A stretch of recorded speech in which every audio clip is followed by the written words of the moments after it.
Halo Tribuner, selamat malam dan apa kabar Anda? Senang sekali saya Putri Utami kembali menyapa Anda di Ambon hari ini, edisi Selasa 26 Agustus 2025, di mana selama beberapa menit ke depan kami akan menghadirkan sejumlah informasi terbaru dari beberapa daerah di Maluku untuk Anda. Kita mulai dengan berita pertama. Bersolek layaknya anak muda, puluhan lansia ikut lomba fashion show baju Papa Lele. Puluhan lansia mengikuti lomba fashion show baju Papa Lele Senin 25 Agustus 2025. Berlangsung di Tribun Lapangan Merdeka Kota Ambon, para lansia ini menunjukkan pesona dengan bersolek layaknya anak muda. Lomba yang diselenggarakan pemerintah Kota Ambon melalui tim PKK dan Kormil Kota Ambon itu mendapat banyak pujian baik dari masyarakat. Tujuan dari lomba ini yaitu untuk melestarikan baju adat Ambon, misalnya baju kebaya yang sudah mulai terlupakan dan memperkenalkan kembali kepada anak-anak muda sekarang. Selain fashion show, mereka juga memperkenalkan diri dan menceritakan kisah perjalanan berjualan mereka hingga menyukseskan anak dan cucu mereka. Pantauan tribunambon.com di lokasi, para lansia menggunakan baju kebaya Papa Lele lengkap dengan kain dan ikat pinggang. Dengan membawa bahan jualan mereka, tampil memukau saat pentas fashion show. Kegiatan ini bukan saja untuk lomba, tetapi juga membuka ruang bagi para lansia untuk bisa ikut serta dalam merayakan HUT ke-450 Kota Ambon. Ketua Tim PKK Kota Ambon, Lisa Watimena menambahkan, karena faktor usia sehingga sebagian banyak orang menganggap para lansia tidak lagi berguna. Untuk itu, kegiatan ini dibuatkan seperti ini terkhususnya bagi lansia Kota Ambon. Dirinya berharap dengan kesempatan ini dapat menyemangati para lansia kembali untuk terus meningkatkan semangat di hari tua mereka. Ia juga menegaskan akan melaksanakan lomba serupa di HUT Kota Ambon tahun depan. Kerja, semangat supaya anak-anak jangan terlantar. Terima kasih bagi para yuri, para panitia yang sudah menyelenggarakan acara ini. Beta sangat bersyukur hari ini bisa tampil. Beta mau kasih anak beta pun pakaian ini, beta pun baju ini. Untuk mama nih pakai kain kebaya, Kristina Sitania. Iya, Mama. Asal dari Semarang. Oke, mari.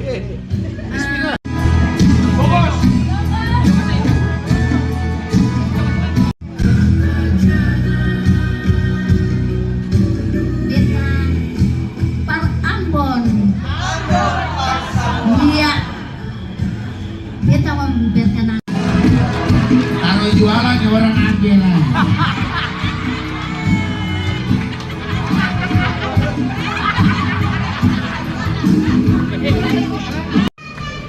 Ibu Saloni Ono.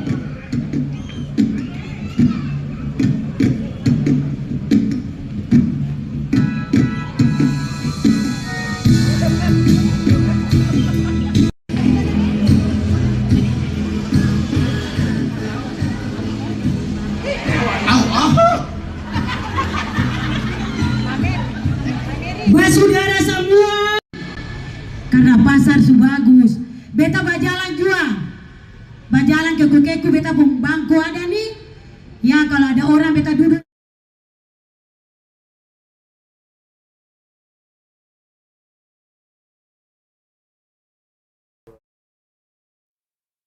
Pasca penemuan belatung di menu makan bergizi gratis, SD Negeri 23 Masohi tak lagi terima MBG. Pasca penemuan kurma belatung pada menu makan bergizi gratis atau MBG di SD Negeri 23 di Kota Masohi, Kabupaten Maluku Tengah pada Rabu 30 Juli 2025 lalu, membuat sekolah tersebut tak lagi menerima pembagian MBG. Hal itu dikonfirmasi oleh salah satu guru SD Negeri 23 Maluku Tengah kepada tribunambon.com Selasa 26 Agustus 2025.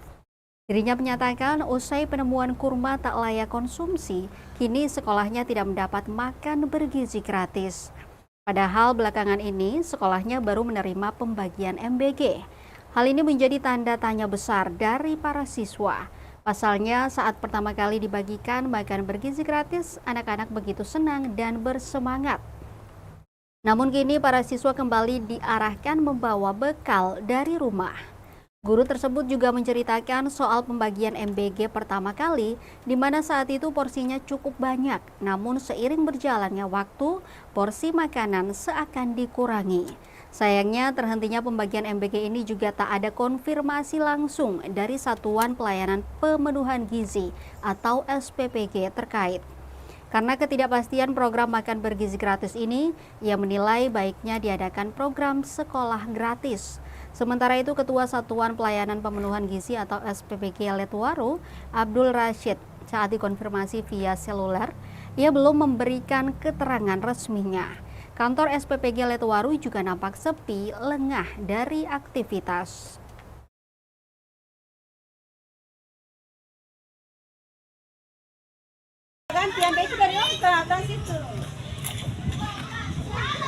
Masalahnya mulai dari penemuan belatung di kurma itu sampai sekarang, besoknya masih dikasih, tapi setelah itu sampai saat ini tidak ada lagi. Justru di sekolah ini MBG-nya terlambat. Di SD 21 sudah berjalan beberapa bulan, di sini belum. Ya anak-anak tinggal tanya, ibu guru kenapa katong bisa makan lagi. Jadi katong bilang anak-anak kalau bisa bilang mama buat makanan dari rumah supaya bawa mengganti makanan gratis itu. Hari pertama itu memang mereka bersemangat kan, porsinya kayak sesuai dengan mereka kan. Tapi setelah hari-hari selanjutnya itu kayak porsinya dikurangi. Baik nasi, sayurnya itu memang dikurangi. Kalau memang kendalanya seperti ini, alangkah baiknya ya di programnya ini ulang. Maksudnya dipikirkan kembali kalau bisa sekolah gratisnya saja, jangan makan gratisnya tapi sekolah gratis boleh.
Informasi lainnya, Tribuners, tak kenal lelah, inilah kisah inspiratif pengabdian guru-guru pegunungan Seram Utara, Maluku Tengah. Baltazar Alvis Katayane, 55 tahun, dan Robert Hatuani, 60 tahun, adalah potret kisah inspiratif perjuangan dan pengabdian guru tanpa batas yang tak kenal lelah. Alvis Katayane ialah kepala sekolah SD Negeri 149 Maluku Tengah yang terletak di Negeri Rumah Sokat, Kecamatan Seram Utara, Kabupaten Maluku Tengah. Sementara Robert Hatuani adalah PLH Kepala SMP Negeri 112 Maluku Tengah, sekaligus Kepala SD Negeri 344 Maluku Tengah di Negeri Kalowa, Kecamatan Seram Utara. Mereka menghabiskan tahun-tahun emasnya sedari usia muda sebagai tenaga pengajar di daerah terpencil Pegunungan Seram Utara. Memasuki usia senja tak menghalangi semangat para guru hebat ini untuk mengabdi mencerdaskan anak-anak bangsa. Baltazar Alvis Katayane, 55 tahun, pria Parubaya yang telah mengabdikan diri sebagai guru di daerah terpencil selama 22 tahun lamanya. Sejak tahun 2003, ia ditugaskan sebagai tenaga pengajar di SD Negeri Roho yang saat ini sudah menjadi SD Negeri 225 Maluku Tengah. Usai 18 tahun mengabdi di Negeri Roho, ia dipindah tugaskan ke SD YPPK di Negeri Kanike, Kecamatan Seram Utara. Perjalanan dari pusat kota Kecamatan Seram Utara, Wahai, ke Negeri Kanike ialah menempuh 2 hari jalan kaki. Sejak menjabat di tahun-tahun tersebut, masalah yang paling fundamental di SD YPPK Kanike ialah minimnya tenaga pengajar. Sehingga para siswa memilih tidak bersekolah dan membantu orang tua di kebun dan aktivitas lainnya. Di tahun 2024, Kepala Dinas Pendidikan beserta staf berkunjung ke Negeri Kanike. Dalam kunjungan itu, selaku Kepala Sekolah Katayane melaporkan untuk penambahan guru honorer. Jumlah siswa SD YPPK Kanike tahun 2024 sebanyak 76 siswa yang terdaftar pada Dapodik sekolah. Di awal tahun 2025, Katayane kemudian ditugaskan ke SD Negeri 149 Maluku Tengah di Rumah Sokat, Maluku Tengah. Sebagai guru yang telah melalui asam garam pengabdian di daerah terpencil, ia memohon pemerintah daerah atau Pemda Maluku Tengah agar memberi bantuan dan dukungan fasilitas pendidikan yang memadai. Robert Hatuani, 60 tahun, mengabdi dari Kalowa hingga ke Maraina, Pegunungan Seram Utara. Robert Hatuani, Kepala SMP Negeri 112 Maluku Tengah, sekaligus Kepala SD Negeri 344 Maluku Tengah di Negeri Kalowa. Sebelumnya, ia merupakan Kepala SD 40 Maluku Tengah di Negeri Maraina, Kecamatan Seram Utara. Usianya tak lagi muda, namun ia tetap kuat berjalan kaki 3 hari tanpa kenal lelah dari pesisir Seram Utara ke Pegunungan Seram Utara, tepatnya di Negeri Maraina. Hatuani menjadi guru sejak tahun 1987. Mulanya menjajaki pengabdian di daerah terpencil, yaitu di Negeri Solea, Maluku Tengah. Beranjak ke tahun 2022, Hatuani dimutasikan ke SMP Negeri 112 Maluku Tengah dan SD 344 di Negeri Kalowa. Semasa pengabdiannya, kendala paling besar yang dialami ialah minimnya tenaga pengajar dan keterbatasan akses komunikasi. Selain itu, dengan adanya perkembangan digital, maka sebagian proses pembelajaran dikonversi ke sistem online. Alhasil, sekolah-sekolah di pegunungan tak mampu menyesuaikan. Kemudian, akses data yang semestinya disesuaikan dengan data real lapangan tentu mengalami kendala. Hatuani menguraikan jumlah siswa di SMP Negeri 112 Kalowa sebanyak 39 siswa. Disesuaikan dengan jumlah penduduk yang tidak terlalu padat. Dengan demikian, dirinya berharap ada kepedulian pemerintah soal akses transportasi jalan untuk akses penghubung bagi masyarakat pegunungan.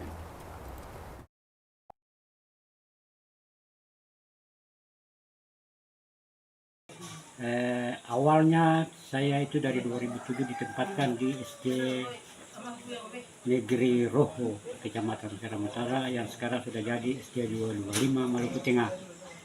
Selang 18 tahun lebih saya mengabdi di situ. Kemudian di tahun 2022 pertengahan saya ditugaskan oleh Dinas Pendidikan Kabupaten Maluku Tengah ke SD YPPK Kanike. Ya, minimnya tenaga pengajar itu mengakibatkan siswa itu jarang datang di sekolah, karena kalau datang di sekolah pun tidak ada guru, sehingga terkadang siswa itu harus membantu orang tua untuk keluar.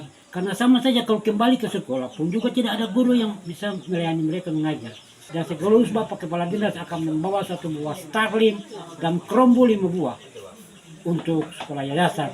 Dan di tahun yang sama pula, Kepala Dinas akan mendirikan atau akan meresmikan sebuah sekolah negeri dengan nama SD 351 Maluku Tengah. Itu beberapa hal yang memang saya alami di saat itu. Dan akhirnya di awal 2025, saya akan tugaskan kembali ke SD 149 Maluku Tengah dari sekolah YPPK Kanike ke 149 Maluku Tengah. Jumlah siswa cukup banyak, namun sayang tenaga pendidik yang masih kurang.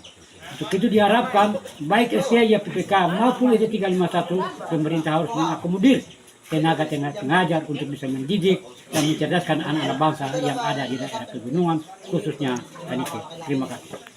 Bertugas awal itu menjadi kepala sekolah 2004 itu di sekolah kecil Solea. Kemudian di tahun 2011 saya dipindahkan ke SD Umpres Pasahari, waktu itu nomenklatur lama itu SD Umpres Pasahari. Di tahun 2023 itu saya ditugaskan kembali ada SK PLT itu di SD 40 di Maraina.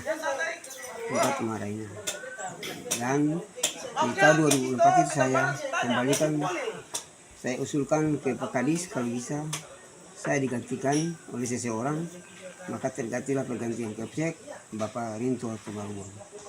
Tenaga guru di daerah pegunungan itu sangat minis, kebanyakan itu honorer. Honorer itu yang sudah bertahun-tahun mereka menghonor, itu yang pertama. Selanjutnya dalam pengembangan pendidikan ke depan ini biasanya sekarang kemarin kita itu kegiatan itu online. Sementara di daerah pegunungan minus komunikasi, tidak ada jaringan.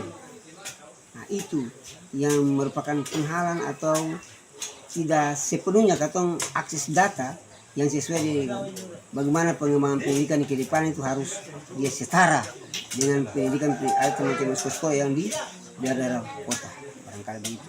Karena banyak hal yang harus katong butuhkan untuk membiayai. Di daerah pegunungan itu banyak sekali, bukan hanya ini Jasira Tengah, Taloa, Telemata, Hatuolo, Manusia Lamaran, itu Jasira Tengah pegunungan. Jasira Barat, Waulu, Kanike, Roh, dan Silumena. Nah, itu Jasira bagian barat. Jasira bagian timur, Kabuhari, Maneu Randa, Maneu Tinggi, dan lain sebagainya. Iloana, itu banyak. Semua itu belum sentuhnya pemerintah secara lengkap, masih kekurangan.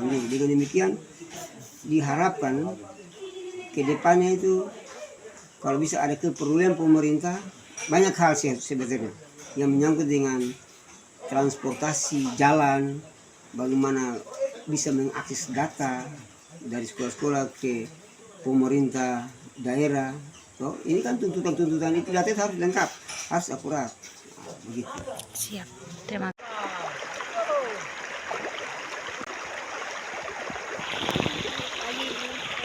Selamat pagi. Pagi.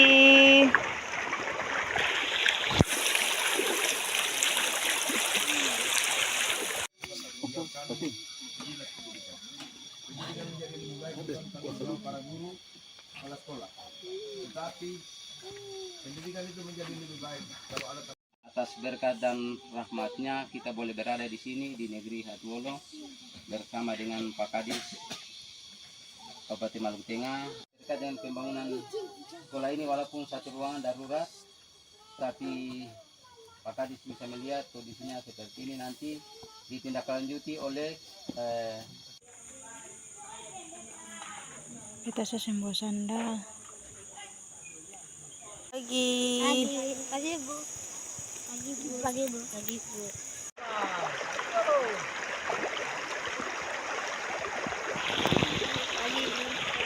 Selamat pagi. Pagi.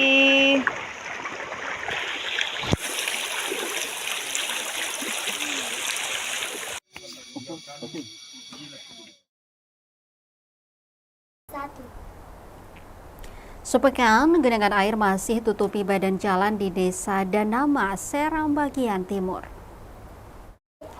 Genangan air tutupi ruas jalan utama Masiwang menuju Air Nanang, tepatnya di Desa Danama, Kecamatan Tutuk Tolu, Kabupaten Seram bagian timur atau SPT, Senin 25 Agustus 2025. Diketahui genangan air tak surut sudah sepekan sejak perayaan HUT ke-80 kemerdekaan Republik Indonesia Minggu 17 Agustus 2025 lalu. Risna Rumakat, salah satu warga setempat, mengaku sangat terganggu dengan kondisi itu.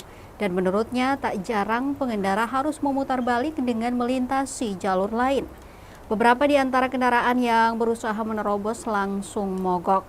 Pasalnya, genangan air tersebut memanjang hingga ratusan meter dengan kedalaman mencapai lutut orang dewasa pada titik terdalam, persis di badan jalan.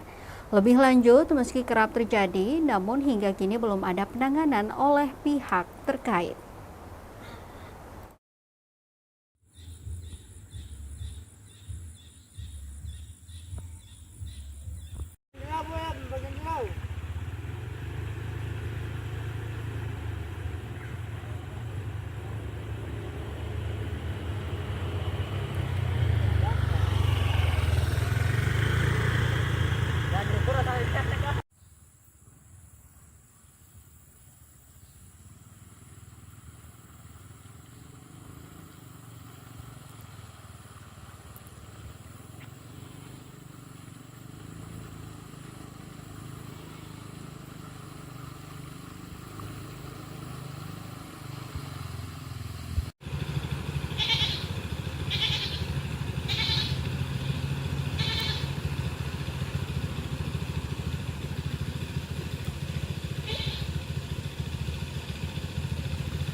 Dari SBT kita ke Pulau Buru, Tribuners. Jalan pertigaan Pasar Lala Kabupaten Buru rusak parah, warga mengeluh. Kondisi jalan di pertigaan menuju Pasar Lala, Kota Namlea, Kabupaten Buru memprihatinkan. Pantauan tribunambon.com sekitar pukul 11 siang waktu Indonesia Timur, Senin 25 Agustus 2025, jalur utama itu rusak parah. Terdapat 5 lubang, paling besar mencapai nyaris 2 meter dengan kedalaman 3 cm. Kerusakan ini membuat para pengendara roda 2 maupun roda 4 harus menurunkan kecepatan dan lebih berhati-hati saat melintas. Abdullah, 75 tahun, salah satu warga setempat, mengatakan jalan tersebut sudah lama rusak dan belum pernah diperbaiki. Jalan pertigaan menuju Pasar Lala diketahui menjadi akses vital bagi aktivitas masyarakat.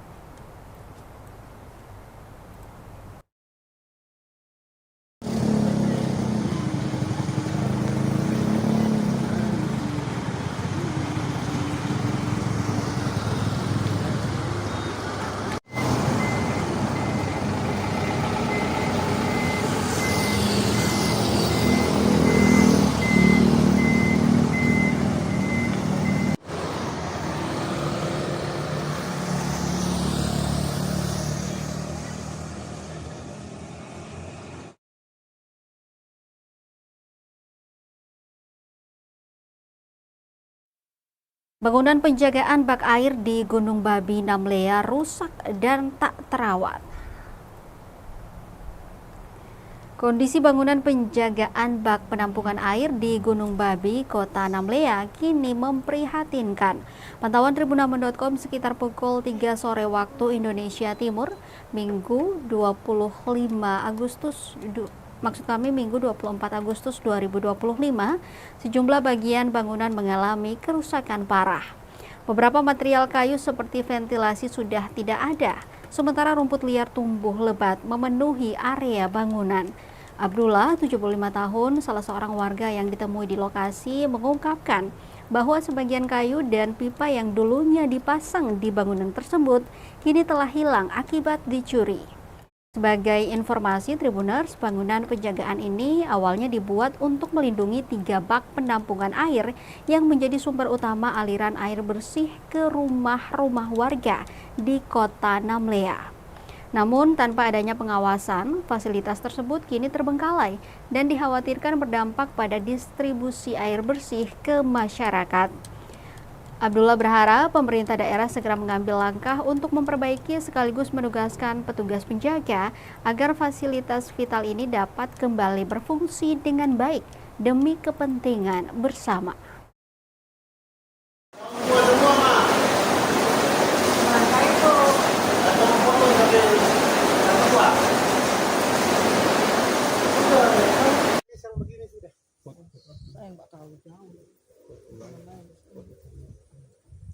Ini beda tadi tiba-tiba hujan ke turun sini dulu. Iya. Ini semprot. Iya. Oh, yang diterbakar sana ke turun timbun. Ini yang terbakar. Nanti di atas paling indah ada, kalau di atas ini yang penting dia terang Pak, ke turun air lagi indah sekali.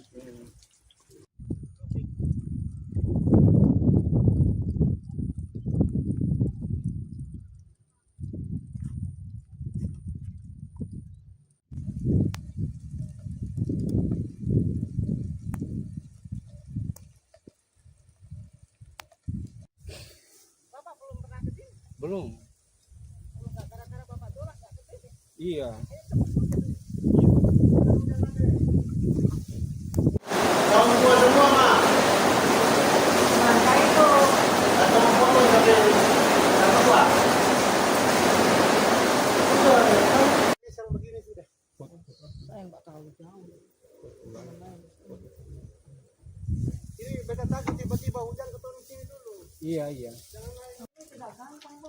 Ini semprot. Iya. Oh, yang diterbakar sana ke turun timbun. Ini yang terbakar. Nanti di atas paling indah ada, kalau di atas ini yang penting dia terang Pak, ke turun air lagi indah sekali.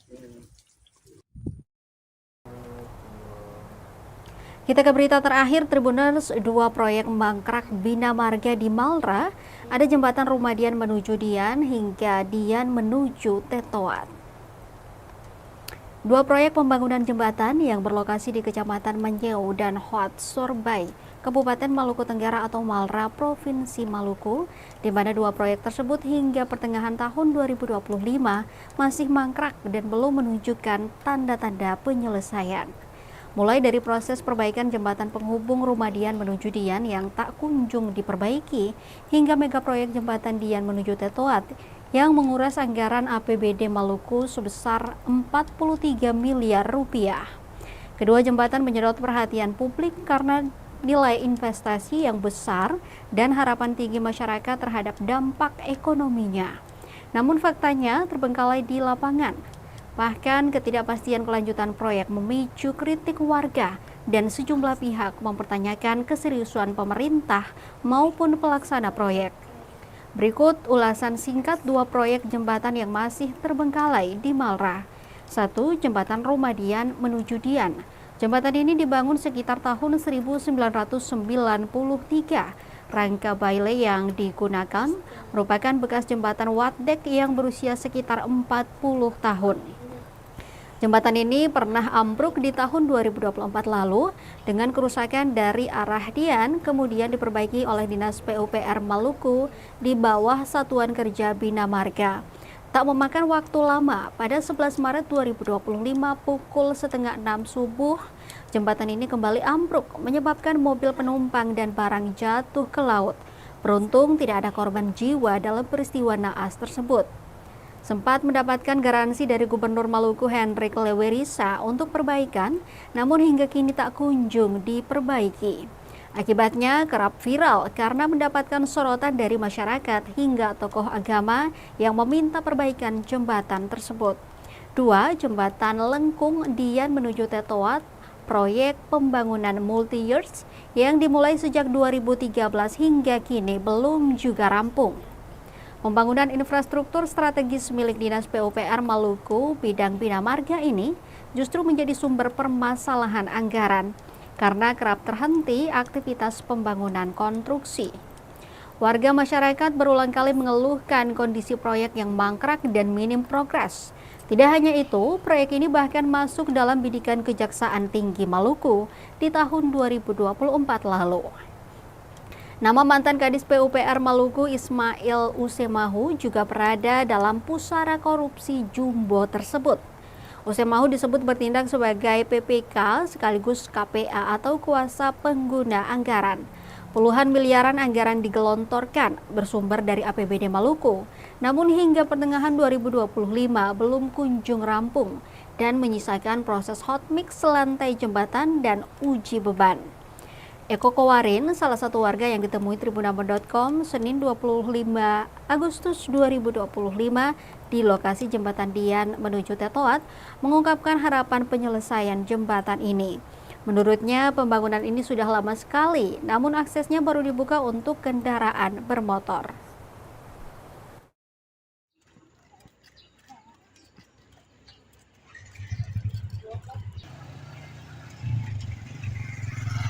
Mari.